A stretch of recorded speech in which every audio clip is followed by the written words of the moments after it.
नमस्ते साथियों। मछली पकड़ने के दो तरीके होते हैं। पहला तरीका यह है कि मछली का जो तार होता है उसको डाल के बैठे रहें केंचुआ लगा के। दूसरा तरीका है जाल फेंक के।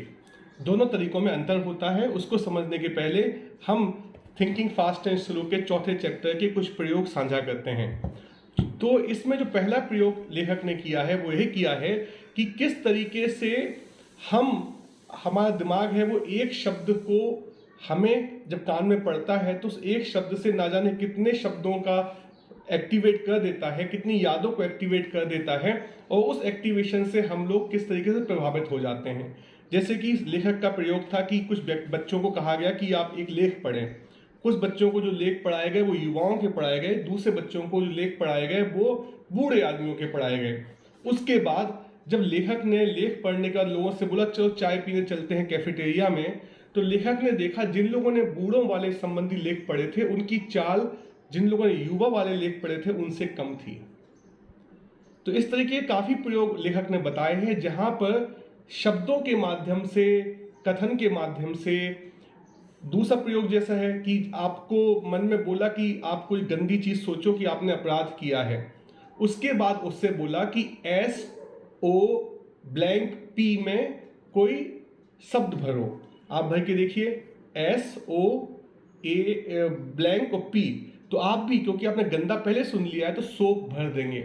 और वहीं आपने बोला होता कि आपको भूख लगी है, हम लोग चलो रेस्टोरेंट चलते हैं, और फिर आपसे बोला होता कि SO ब्लैंक P को भरो, तो कई लोगों ने सूप भरा।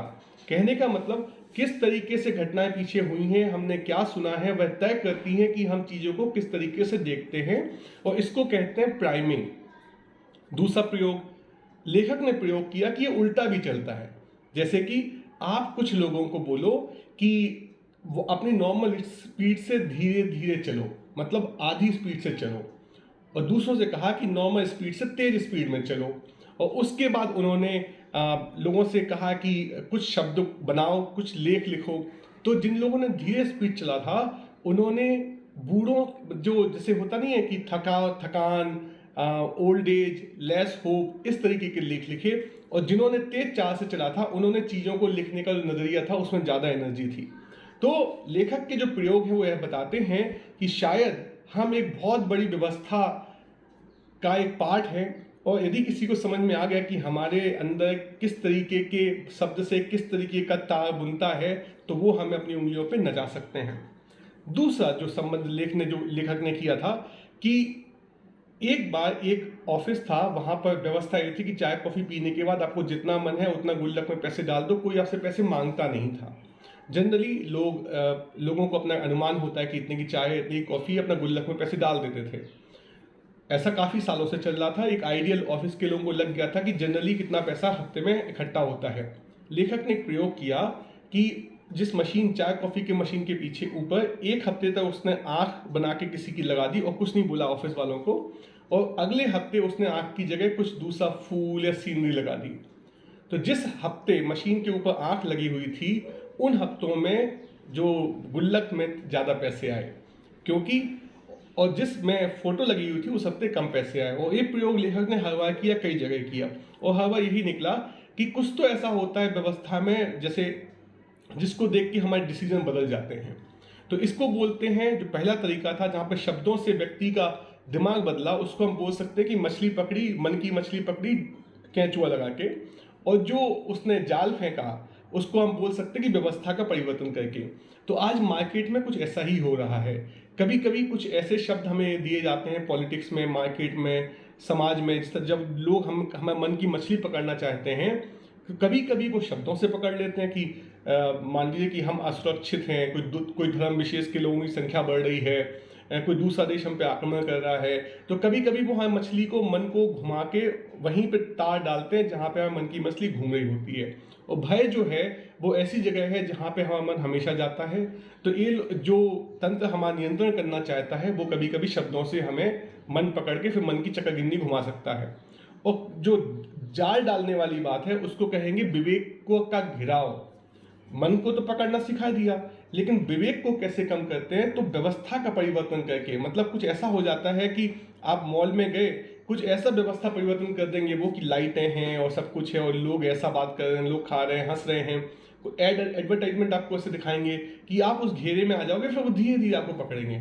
आपने कार का एडवर्टाइजमेंट देखा होगा 14 साल की उम्र में, खरीदते खरीदते आप 30 साल के हो गए तभी तो बेचना चाहेंगे वो आप, लेकिन आपका मन उन्होंने बच्चों का उसी साल से घेरना स्टार्ट कर दिया।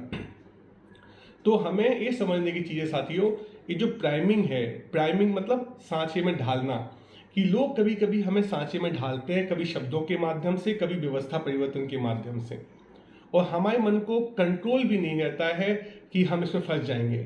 तो इससे बचाव के लिए क्या करें? पहले तो मछली को पता होना चाहिए कि केंचुआ होता है तो उसको नहीं खाना है। तो वो कैसे होता है? अभ्यास से होता है। आपका मन जहां जहां हारे, जब जब आपको लगे किसी ने आपके मन पर कब्जा कर लिया, सोचो कि कौन से लालच, कौन से लोभ के चलते मैं उस जाल में फंसा, और वो लिखते जाइए डायरी में कहीं अपना। Over the period of 4-5 years आपको पता चल जाएगा कि आपके कौन कौन से शब्दों से, किस किस तरीके से जाल डाल के लोग आपको पकड़ते हैं, सॉरी तार डाल के। और जाल से बचाने के लिए कभी भी किसी घिराव में मत आइए, ऐसी जगह मत जाइए जहां पे आपको पता है कि आप घिर सकते हैं। मतलब अभिमन्यु के जैसे चक्रव्यूह में नहीं घुसना है जहां से हम निकल नहीं पाए, या तो आप अर्जुन के जैसे हो कि चक्रव्यूह में घुस भी सकते हो, निकल भी सकते हो। लेकिन अगर ऐसा नहीं है तो आपको संसार देखिए, देखिए लोग कहाँ कहाँ जाके किस तरीके से घिराव में आते हैं। लोग गोवा जाते हैं, अच्छे अच्छे लोग भी व्यसन करने लगते हैं, उनको लगता है कि वो नहीं करेंगे लेकिन करने लगते हैं। लोग मॉल में जाते हैं, उम्मीद से ज़्यादा खर्च उनसे हो ही जाता है। लोग क्रेडिट कार्ड या लोन उनको इजीली दे दो तो वो बिना फालतू का खर्चा करते ही करते हैं। तो ऐसी जो जो चीज़ आपको समाज में को देखने से पता चल रही है कि आपके विवेक को कम कर देती है, वहाँ से अपना बचाव कीजिए और सजगता से देखते रहिए कि कहाँ कहाँ केंचुआ है और कहाँ कहाँ फंस जाते हो। तो ऐसे करके हम प्राइमिंग और ये जो हमारा बहाव है मन का, इससे अपने आप को बचा सकते हैं और विवेक को सुरक्षित रख सकते हैं। तेरा तुझको अर्पण।